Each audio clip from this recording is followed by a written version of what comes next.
On this episode of Mythbusters, it's automotive madness with Team Extreme. Adam and Jamie push the limits of auto audio Well, it better work. My shirt's all dirty. when they test the myth that a car stereo can seriously damage your car. That looks like it worked. And Grant, Carrie, and Tori hit the rough road Faster. Yeah. to prove driving faster leads to a smoother ride. Ready for your 45-mile-an-hour run. Paramedics are nowhere to be found. Who are the Mythbusters? Adam Savage and Jamie Hyneman. This is gonna kill you.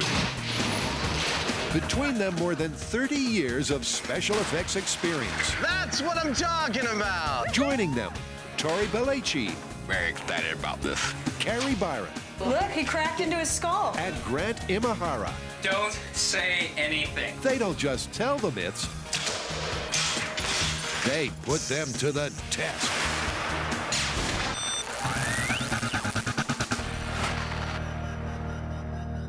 Inexplicably, Adam's wearing chainmail.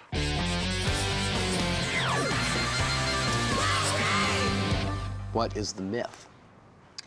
Well, apparently there are some car stereo systems that are so powerful that they're capable of destroying the car that houses them. We're not talking about, like, destruction over time, right? Not bolts rattling loose over a period of weeks. This is turn on the stereo and the car just becomes a junker, right? That's correct, or it explodes.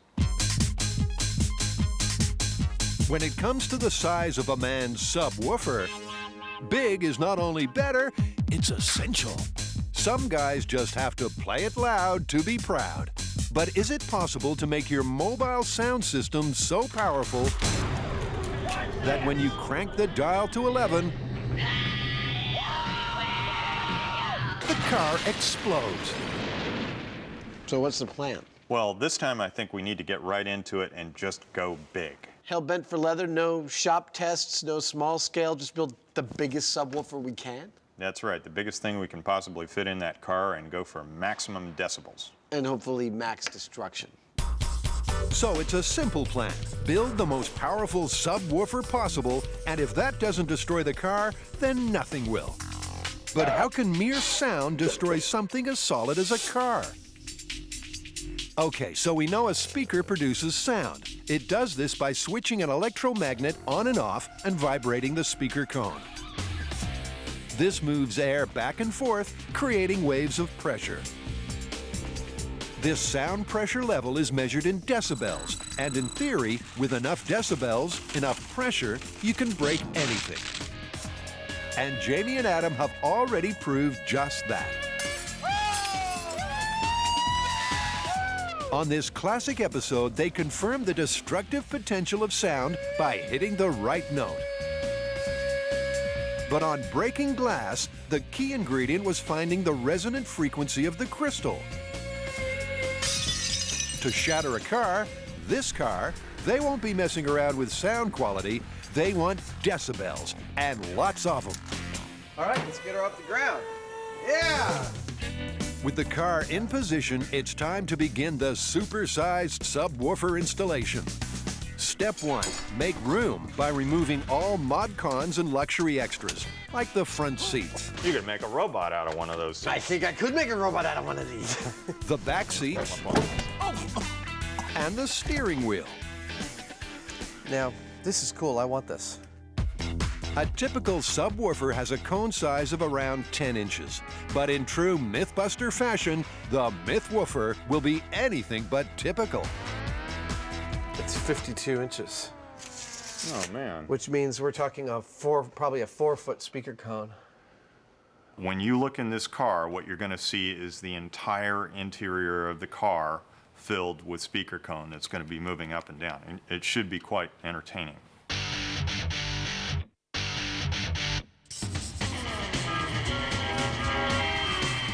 So finally a myth from our Australian contingent, although I would imagine that anybody who spent time driving on dirt roads would know this one.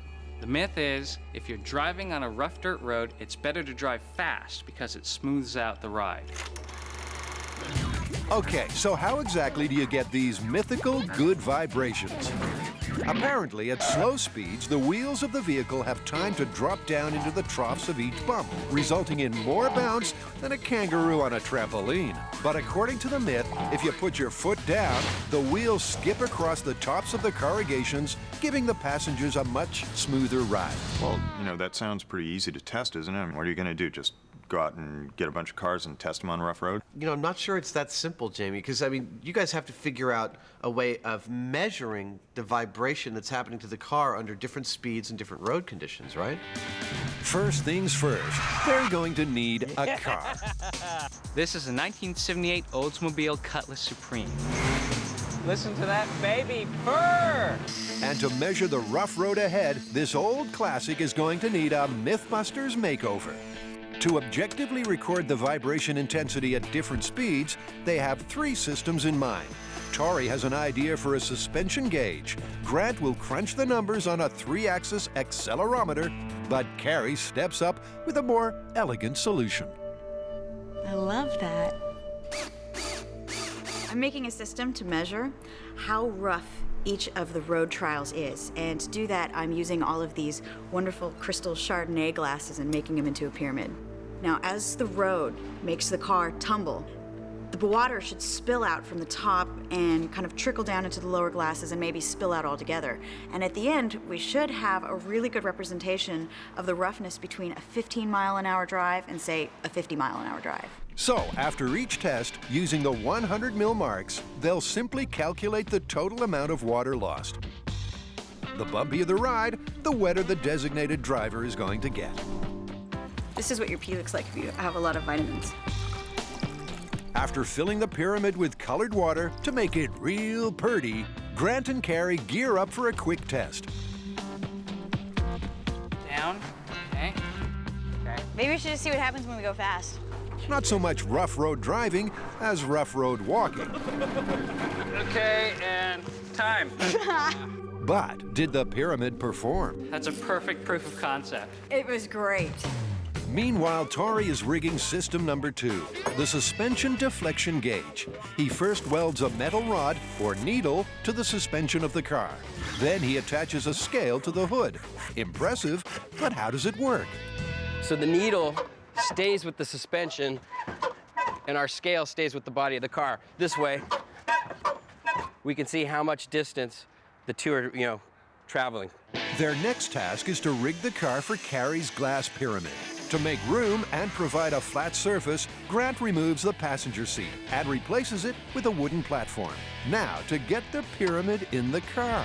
I think we should drain this before we try and fit it in there because there'll be a lot of fussing around to get it in. Maybe this is a good time to take a break.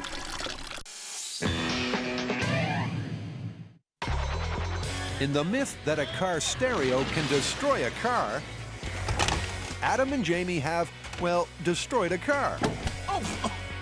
They've made space for their mythical shattering subwoofer, the Mythwoofer. Now they have to work out how to power it. Normally, speakers are powered with an electromagnet. It repels and attracts a permanent magnet, and because it's electronic, it can do this very rapidly. It can vary the amplitude and the frequency of the signal. That's how you get music and all sorts of good sounds out of a speaker. We don't need that. We're only interested in one thing, and that's maximum amplitude. So how are they going to supply enough juice to their supersized subwoofer to blow up a car? I figure just go directly to an engine. We can get a crank, we can go right to the output of an engine, we get raw power. That's what we're going to do. It's another Mythbuster first, a diesel-powered speaker. To harness the engine's raw power, they'll need access to the transmission. So Adam and Jamie get cutting and open up the bodywork. From the top and the bottom. Where they find the drive shaft. This is beautiful. That's the best news I've had all day. Is the perfect size and shape for their mechanically powered speaker plans. With the first incision successful, Dr. Savage checks the patient is still alive and fully functioning. Now it's not shutting off. Which could be a problem. Amazingly, there's a button on the engine that says stop. And I pushed it, and it stopped. The next step is to build a mechanical device called a crankshaft, the crucial link in the Mythwoofer's power chain. This is the crankshaft that is going to, via a push rod, push the speaker cone up and down. So what we've done is very carefully align all this stuff, and now I've got to weld it in place so that it works like a crankshaft inside an engine block. So this crankshaft will connect to the transmission, and when the engine is in drive, it will turn and pump the speaker cone up and down via a push rod. Now to get the crank assembly into the car. This is kind of heavy. This heavy steel bar is going to anchor our crankshaft in the car. This was the simplest, rather crude, but simplest way of really making this thing solid. So, you know, I'm determined not to have this thing just rip itself apart. I want to have this speaker rip the car apart. That's the Mythbuster way, an appetite for controlled destruction. And with the crankshaft bolted firmly into place, well, Should we start it up? I think so. it's time to find out if it works.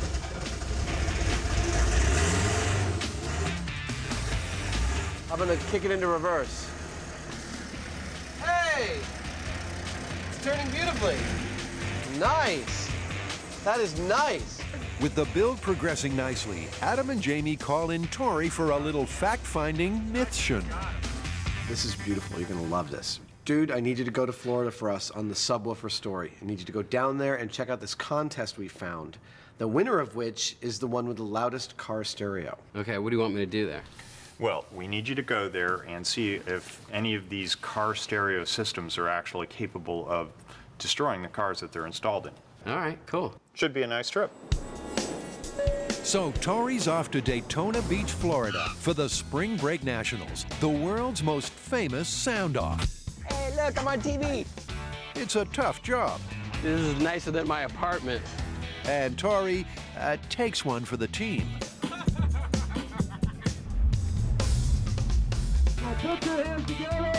But the Spring Break Nationals isn't just an excuse for the guys to show off the size of their equipment. They're here to compete. They come every year to sound off and find out exactly who has the loudest car audio system. Now, you're the president of the DB drag racing. What is that? It's a format of car stereo competition where competitors compete against one another to see who has the loudest car stereo. Crazy but true. These guys customize their vehicles for one purpose: maximum volume. Then they compete in a head-to-head sound-off, where the winner records the loudest decibel reading. But has Wayne heard about the myth, a car actually being destroyed by its stereo?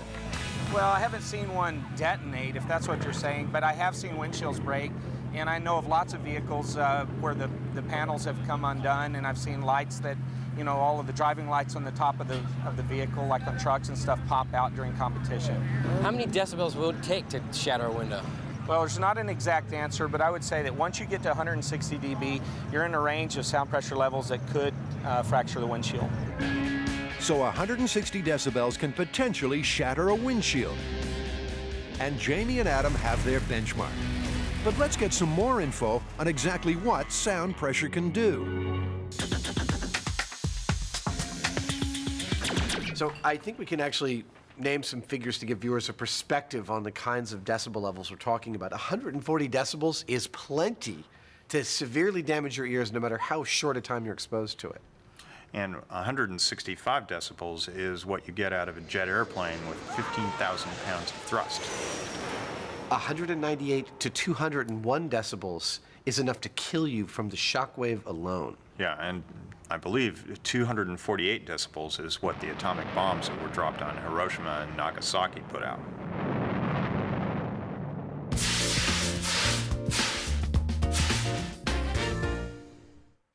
Back with the build team, and they're tackling the myth that if you drive faster on a rough road, you get a smoother ride. We have 3 systems rigged to this car to tell us how bumpy the ride is. The first one is Tori's suspension rig, and that's connected directly to the suspension on the wheel. As that deflects up and down, there's a needle that goes up and down and a camera on that so we can see how far it deflects. Perfect. The second system is Carrie's wine glass pyramid, and that's filled with water, and depending on how bumpy the ride is, we'll see water slosh out of the glasses. And if we know that there's a lot of water out of the glasses, that means that they had a really rough ride. Excuse me, Garçon? More water, sir? Can we, can I get a refill? Yes, more ice. Would you like more ice? Yeah. Final system is my 3-axis accelerometer, similar to the one that was in Buster's head. And that is going to measure electronically what the deflections are, and I'll be able to load it on my computer and see. So it's official. This dirt road drive-by will result in more information than a spaceflight. And to check all systems are go, Grant and Tori are going to get the hump by taking on the parking lot speed bumps. Grant, with full-face helmet, 5-point safety belt, and wet weather gear, is focused on the safety issues, visibility, and data accuracy. Tori, well, he just wants to go fast. All right, hit it. Faster. Faster. Yeah. Yeah. Yeah. Hit it. Yeah. Oh. Yeah. We have a great proof of concept. When it hit the bumps, I could see the needle deflecting on the suspension meter. Water was flying around in here everywhere, and I've yet to check the data on my accelerometer, but I'm sure it's pretty good. So everything's working, and it's time to hit a rough road for real. With dirt tracks in short supply in San Francisco, they head out of town. All right. Here we are. And just outside Sacramento, they find exactly what they're looking for. A little piece of rough road heaven. All right, we're here at the State Vehicle Recreation Center. This is where people with motorcycles, ATVs, rough road riding, this is the perfect spot to do it. This section that we've found here is an access road, and it actually is pretty representative of a dirt road that you might find, say, out in the country or something like that. With their test track marked out, Grant gets into position for the first of 2 comparative runs. This one will be at the slower speed of 15 miles an hour. Meanwhile, Tori takes time out to give his buddy some words of encouragement. And if the car does happen to go off the road and you go into the embankment, just stay put. We'll call 911, you'll be all good. Okay, dude, good to go for run number 1, 15 miles per hour. Grant begins his slow cruise to the start position, and Tori takes him through part 2 of the safety drill. Once again, in case of an emergency, let's say you crash, if the car does burst into flame, you should probably exit as soon as possible. At the start line, Grant tops up, and finally he's ready to measure, in triplicate, exactly how rough this rough road is. First at 15, and then later at 45 miles an hour. Okay, I'm good to go for run number 1, 15 miles per hour. Over. Copy that.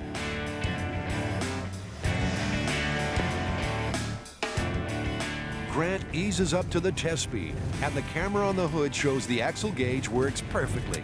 It's recording maximum deflections of 3 inches. All right, Grant, so that was 15 miles an hour. It didn't look too crazy.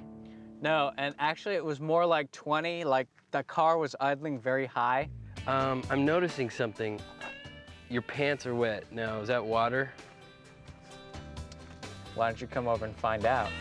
While Tori finds out exactly how much water is lost from the glass pyramid, Grant, after a quick change of pants, downloads and saves the accelerometer data. Let's come back when they're done.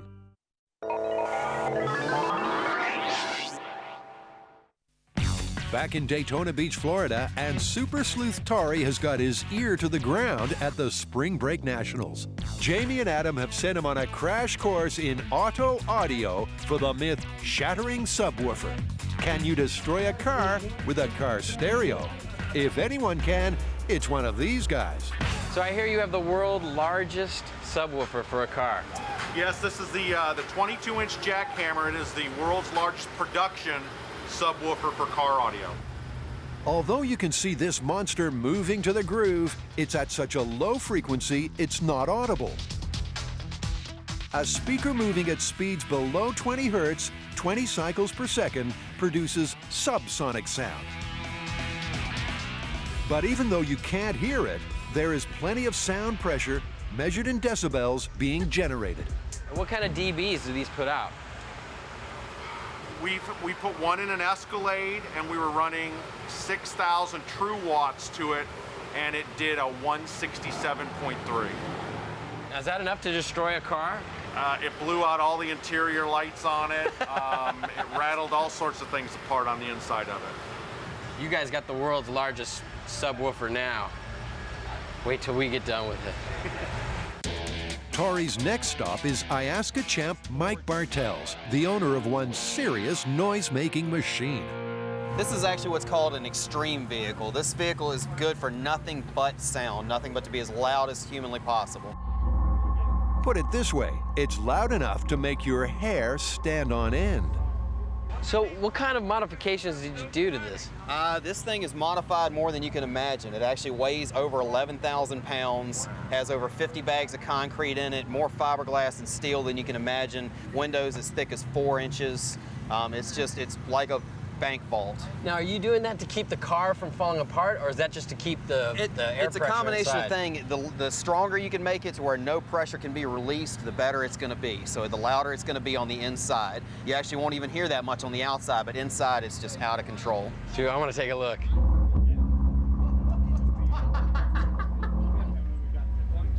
Oh my God, that is ridiculous. The scary part about it is the way this design is, there's actually a 15 decibel difference from where you were at to the other side. So if I was on the other side is literally something we will not let somebody do because we don't know what'll actually happen to your vital organs at 177 decibels. Oh, my liver.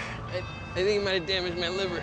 So Tori has learned 170 car stereo decibels is enough to tear stuff up. This subwoofer is so powerful, it takes a bolt this long to keep this door shut. But to find out if that sort of sound pressure will destroy an unmodified car, it's back to San Francisco. So how'd it go? It was very cool. It was a very cool contest. And these cars are sick. The amount of dBs they're getting up to is pretty incredible. So did you see anything on the level of like car level destruction with those kind of decibel levels? Not like the myth talks about. I mean, there was a lot of rattling, but no panels were popping off, windshields were not cracking. In fact, they actually build the cars strong so that they don't break because they want to compress all that air. They want to keep that air pressure so they can have higher dBs. Well, had anybody there ever seen a car get destroyed by speakers? They had seen like cracked windshields, but no one has ever seen a car get destroyed by dBs. So car-level destruction by decibels is a complete mystery. Even in the world of sound-off competition, where the specialists use resonance to enhance their incredibly high-volume readings. But of course, Jamie and Adam will go their own way. They'll be attempting to blow the car up with dBs alone. Raw, unadulterated volume. The plan is to power their giant speaker with the diesel engine of the car. The drive shaft will pump the speaker cone up and down, creating waves of sound pressure intense enough to destroy this unfortunate vehicle. This is the cone for the speaker. Now, technically, we could just have a flat plate, but this will actually be stronger. It'll be less likely to bend when we start pumping up and down on it. And, you know, in a real speaker, you would have like something that was perfectly conical, but by making these pie sections, we're able to get pretty close with a lot less work. Well, there it is. Wow, that is perfect. Next, an attractor inner tube will double up as the speaker surround. This flexible diaphragm will allow the speaker cone to vibrate and retain a seal on the speaker cavity.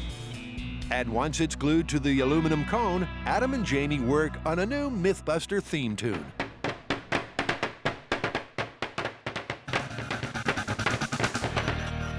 We are actually really close to nearing completion on all the major components of the subwoofer.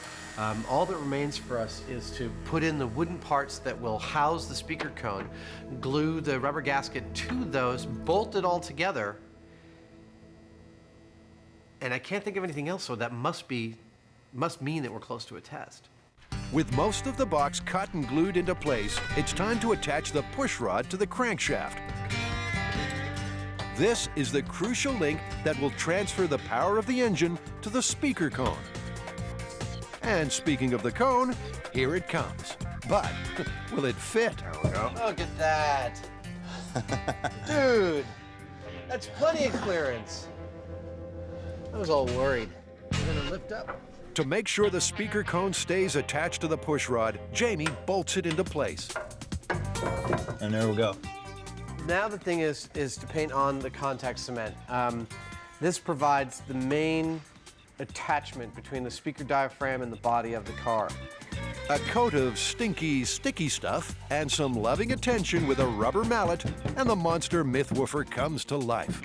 At the very least, it's starting to look like a bona fide speaker. Well, it better work. My shirt's all dirty. Holy Christ, it is. Look at that. And Dr. Jamie Frankenstein is as happy as can be. It's not half bad. It's a little off, but I think it'll sort of seat as we kind of turn on the diesel. The diesel will make it fit. The diesel engine will be putting the speaker cone and rubber surround under tremendous pressure. Okay, ready? To help hold it in place, they make an inner tube sandwich with the plywood. Good? Is that in? Yeah. And with that done, Adam takes time out to reflect on a deep philosophical issue. If a man's subwoofer is directly proportional to the size of his ability to attract women, this subwoofer says that we are way too preoccupied with size. Back on the bumpy road, and Grant and Tori are collecting data in an attempt to solve the riddle of the rough road. For answers, our drive-by duo are going to compare the vibrations at 20 and 45 miles an hour. All right, so we just did one run with Grant going 20 miles an hour. There wasn't a lot of movement between the axle and the vehicle. The maximum deflection on the suspension gauge was 3 inches, and there were 3.5 liters of water lost from Carrie's glass pyramid. With the pyramid refilled, it's time this experiment moved into top gear. Okay, Grant, ready for your 45-mile-an-hour run. Paramedics are nowhere to be found. This might be the last time we see Grant. With his elaborate safety measures, Grant has been driving Tori crazy. But this run is no driving Miss Daisy. Look at that water. At 45 miles an hour on a tricky dirt trail, this is the real deal. The axle gauge is showing a lot more activity, at times reaching the top of the scale, a maximum deflection of 6 inches. Don't hit that rock. Yeah! But let's find out from the driver whether the faster speed led to a smoother ride. Dude, your eyes are like wide open. Did it scare you a little bit? Yeah, other than like kind of control problem, it's actually a lot smoother than I thought it would be. I thought I'd be like, you know, all over the place. What is all over the place is the water from the glass pyramid. 4.5 liters were lost, 1 full liter more than the slower test. 1.5. Which means Grant's subjective experience in the car of a smooth ride is at odds with the data. But Tori has a theory. It might be similar to, like, say, a horse, you know, as opposed to a trot and a gallop. You know, maybe the slower you're going, you're more conscious of the actual hits that you're doing, you know, the rocks, the bumps. You're conscious of that. Which might sound like a load of old horse manure, but Tori is prepared to saddle up to prove his point. Okay, so I'm giving you these, and I'm going to expect you to act responsibly, be home by 11, and have it gassed up. All right, Mom. Act responsibly? Tori Belleci? It's possible. After seeing Grant do that 40-mile-an-hour run, it just makes me want to get in there and go 70. Tori may be comfortable taking the Cutlass up to 70 miles an hour, but Grant has seen the show before. Tory and potentially dangerous situations just don't mix. We've seen it on the swing set. I'm okay. We saw it when he punched himself in the head with the meat hook. Sometimes that guy, you gotta wonder.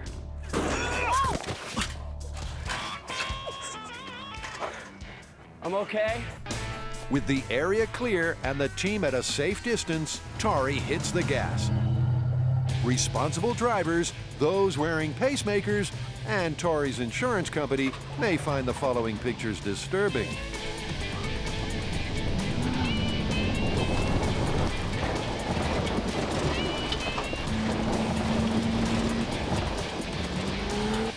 Yeah, he's looking a little squirrely, just like I was. Incredibly, he makes it back in one piece. But what exactly was his speed? All right, I probably, around the... Okay, calm down, calm down. I guess like around the first set of bumps, I probably hit around 70, and by the time I passed the high-speed camera, I was, close to 75. Oh, man. Well, yeah, let's see what the data says. And for that, it's back to the shop, where Adam and Jamie lend Grant their massive brains in an attempt to decipher the data. The numbers from the glass pyramid and suspension gauge quite clearly showed that the faster you go, the bumpier the ride, leaving the Myth on a road to nowhere. Now, finally, I have my accelerometer data. But the accelerometer data on this comparative graph says just the opposite. The dark line of the 20-mile-an-hour test shows more G-force peaks, representing a bumpier ride. Yeah, the 70 miles an hour in the first 70% of the test seems to be smoother than the 15 miles an hour, but again, like the 45, the spikes are higher. Well, our data's in a little bit of conflict here. I mean, clearly, as you go faster, you lose more water and you have more deflection on the suspension. But our accelerometer says during that part where, the road is fairly uniform, you actually have a better, smoother ride when you're driving faster. I'm noting that the big difference is on the big hits, like a big pothole, and obviously, I don't think anybody would disagree with us. If you hit a large hole at a high speed, it's going to make more of an impact on the car than taking it easy through it. So what we're saying here is that the Myth is plausible, but I really don't think that we can put this one to bed unless we test the washboard road, that is the type of road surface that people think about and have experienced, that driving faster makes for a smoother ride, and I think you should try it and get the data to support that. So it's back to the drawing board. If the team want to nail this Myth, maybe they have to build a replica of a track the tale is based on, the washboard road. These corrugated dirt tracks are common in the Australian outback, and Grant takes time out to discover how they're formed. So it turns out washboarding is created by the response of your car's suspension to alternatively accelerating or braking or hitting a pothole. What that does is it sets up an oscillation in the suspension that alternatively compacts the dirt or makes it fly up, creating that pattern.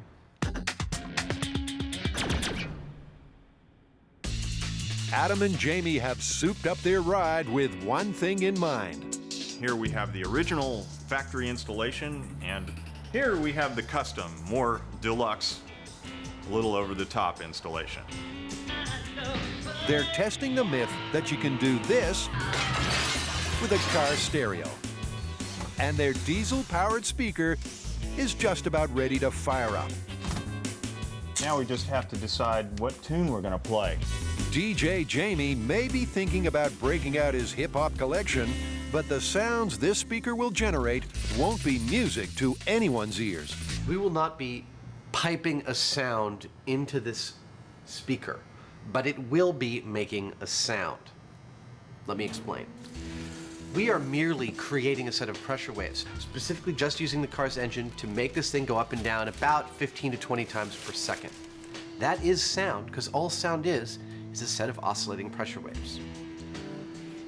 It's probably going to be too low to actually hear anything, because humans can't hear really subsonic sounds like under 20, 25 hertz or 20 to 25 vibrations per second. But it will be incredibly high in the decibel range, and decibels is only a measure of pressure. And finally, because it's a little cramped up front and no one wants to be in the car when the Mythwoofer gets going, Adam rigs a sophisticated remote-controlled device for the throttle and gear lever, involving string and, you know, some knots. So that's it. Adam and Jamie's diesel-powered subwoofer is all set to sound off. And fresh from the DB drag race in Daytona, our Duke of Decibels, Wayne Harris, is here to help measure the Mythwoofer's subsonic output. Check it out. It's like the world's largest walk. Holy cow, how big is that? Good question. How big is it? It's 51 inches in diameter. Judging by that stunned expression, Wayne has never seen one as big as Adam's. Yeah, it's I mean, go big or stay home. That's my motto. I don't know if there's much more speaker that could be fit in here. No, I don't think so. And after a guided tour of the speaker specs, Wayne is still wearing that bemused look. I was thinking, you're going to hook it up to the engine. I didn't realize you were going to use the transmission. So you got some serious torque. I don't even know how to convert that into equivalent power. So do you think it actually has the potential to destroy this car? Well, I'm pretty sure it's going to blow the windows out. At least one window. But as soon as you have an opening, you've released the pressure. And at that point, then, you're going to lose all of that energy. So it's time to raise the curtain on this tall tale of the shattering subwoofer. Adam tapes off a safety zone, and the Mythwoofer is ready to roll. Here it goes. Wayne prepares his measuring equipment. The setup is simple. A precision sound pressure level sensor will sit on the windshield inside the car, and Wayne will get a decibel reading on his laptop at a safe distance. All right, high speed ready? Ready. Well, it's almost time to fire this thing off and potentially blow up this car. But first, I'd like to do one quick test run just to make sure it's operational. Open all the doors so we don't build up any pressure, turn on the engine, make a test of pulling the car into gear, and a test of pulling the throttle just a little bit. The Mythwoofer has yet to be tried. The aim of this preliminary test is simply to check the massive speaker is working. You know what will make this test a success is the rig itself not failing. My big concern is that the subwoofer's not going to hold together. There's going to be tremendous forces at play on the linkage between the engine and the cone of the woofer. And if the cone starts to fluctuate, it could literally rip itself apart. You ready, Wayne? Ready! Okay. Stop! That looks like it worked.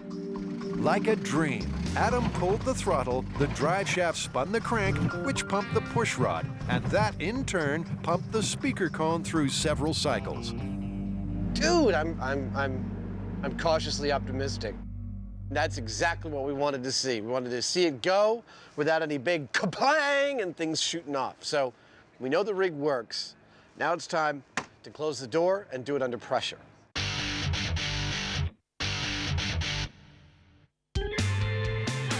So far, it's Rough Road Myth 1, Carrie, Grant, and Tori, zip. To even the score, the team have decamped to the wide-open asphalt of Alameda. The dirt road data they've gathered so far is a little confusing. The pyramid and the suspension gauge seem to indicate a faster ride is a bumpier ride. Wow! But Grant's accelerometer hinted at the opposite. To solve the problem, our intrepid trio have decided to build a washboard road of their own.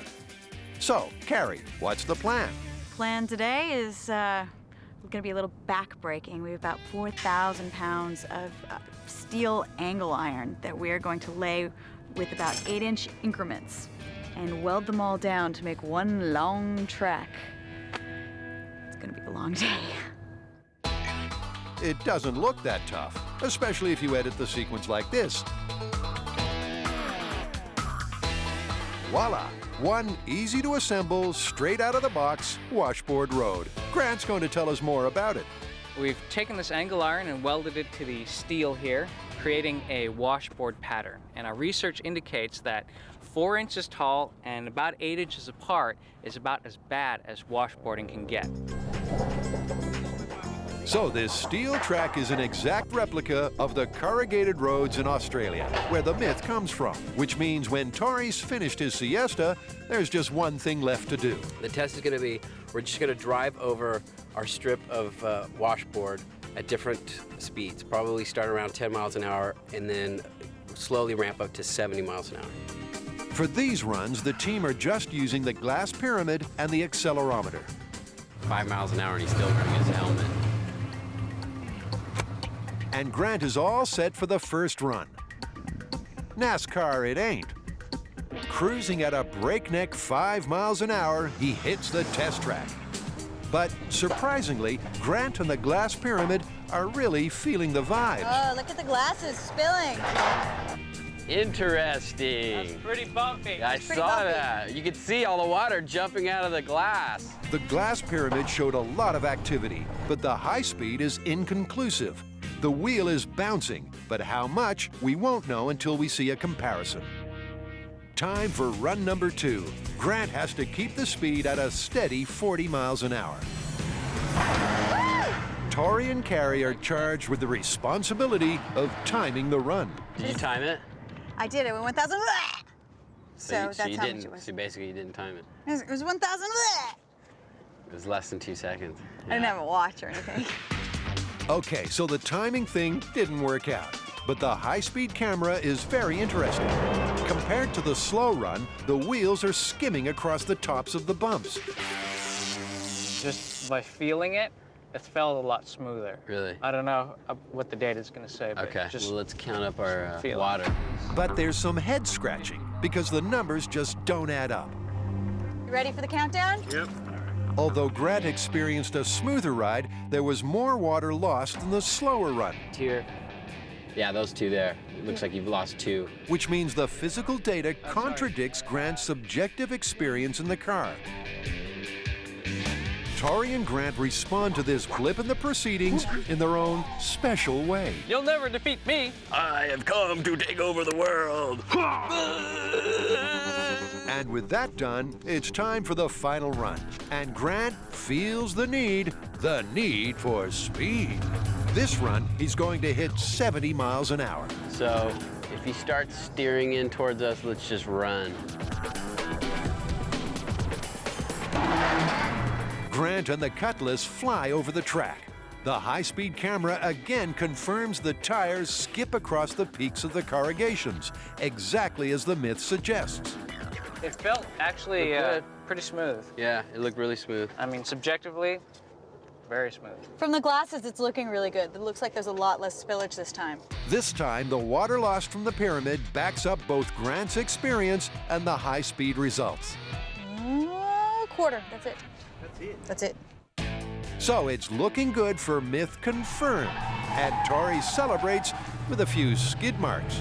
Well, Jamie, we went ahead and built our artificial washboard. I think we can conclusively say driving faster on a rough road will give you a smoother ride. Still, you know, you're driving 70 miles an hour and you hit a pothole, you're gonna break your suspension with that kind of mass and velocity. What's the verdict? Well, as far as the myth goes, it's confirmed. Confirmed. Confirmed. Cool.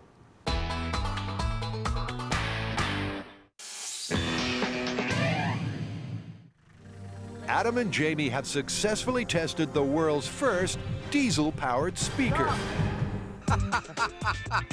The question now is how to maximize the rig's potential for the real experiment. Do we bring it up to a certain speed and just run it until it busts, or do we try and like...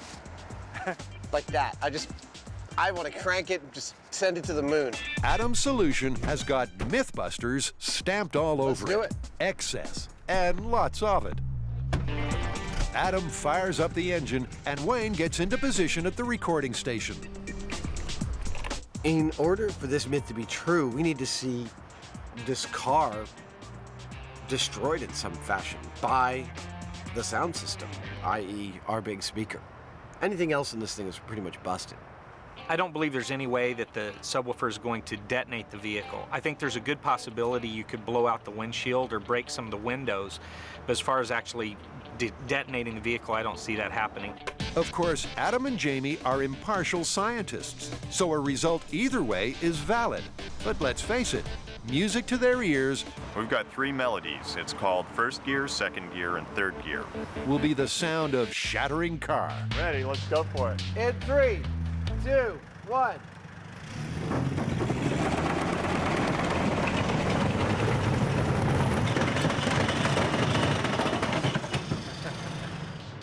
Now that didn't go to plan. The car is very unexploded. I'm thinking the audio guy better get ready with the bleep machine. There you go. I don't see no cracked glass. And why not? Because the speaker sure did look like it was working. And if it was pumping out some serious sound pressure. It actually, to me, looked like a piece of medical hardware when it was pumped. It looked like some kind of... I mean, it was so kind of barbarically primitive in the way it was moving. And yet, I was so gratefully pleased to see that it was moving exactly as we intended it to move. Check this out. Blew the sunroof completely out of its tracks. Oh, no! Well, that's probably the reason the windows didn't go, huh? Yeah, once you have any type of opening, you know, all the pressure inside is released. The reason that we didn't get an explosion or shattered glass is because when you put pressure in a car like this, that pressure is going to find the first outlet it can and release itself. In this case, it popped the sunroof off of its tracks, itself not a small feat. And at that point, nothing else was going to fail because the air had plenty of room to move around then by escaping from the car. Okay, so the sound pressure escaped into the wild blue yonder via the sunroof, leaving the windows and the rest of the car intact. But how many decibels did the Mythwoofer pump out before it broke down? It did a 161.3 when it failed, but what's really impressive is it did it at 16 hertz. That is just almost unheard of to produce sound pressure levels that high at such low frequencies. Just takes a tremendous amount of energy to do that. If we were getting 160 dB at 16 hertz, does that mean that we're only going to get 160 dB at any hertz? No, because you didn't hit the resonant frequency of the vehicle. There's a lot of resonances and reflections and things like that that come into play. From what I've never seen a car brutalized like this. I think we did a good job of this. I mean, Wayne had never seen anything like this. I don't think there's ever been a speaker installed in a car that is this big and this powerful. Well, we managed to get the speaker working. The rig held together beautifully, enough for us to get up to 16 hertz. That's 16 pumps per second, which is not an unimpressive feat. And we achieved 161 decibels and change at that hertz, which is actually, by all accounts, a pretty astonishing amount of sound pressure. Remember, a jet engine with 15,000 pounds of thrust generates 165 decibels of sound pressure. Wow, it's just an incredible amount of force. With the Mythwoofer pumping out that kind of sound energy and the car still not detonating, now there's the failure. This myth is looking as busted as, well, the Mythwoofer. Wow. It's a violent thing. It's a heck of a tune. Did someone ask for a tune? The fat lady is warming up right now. Well, guys, what are we going to call this? Busted, plausible, or confirmed? Busted, without a doubt. Look, we created some ludicrously high decibel levels, and the pressure did exactly what it'll do on any car. It found one outlet, popped out through there, and stopped acting on the rest of the car. I'm not saying you can't smash glass with sound. I mean, I think that's entirely possible, but you cannot destroy a car. Face it, the speaker's so big you can't get in the car, so it's ridiculously oversized, and it's powered by the diesel. If that doesn't do it, then any kind of regular conventional speaker isn't going to do it, even a really, really big one. Yeah, no. So it's totally busted. Totally busted.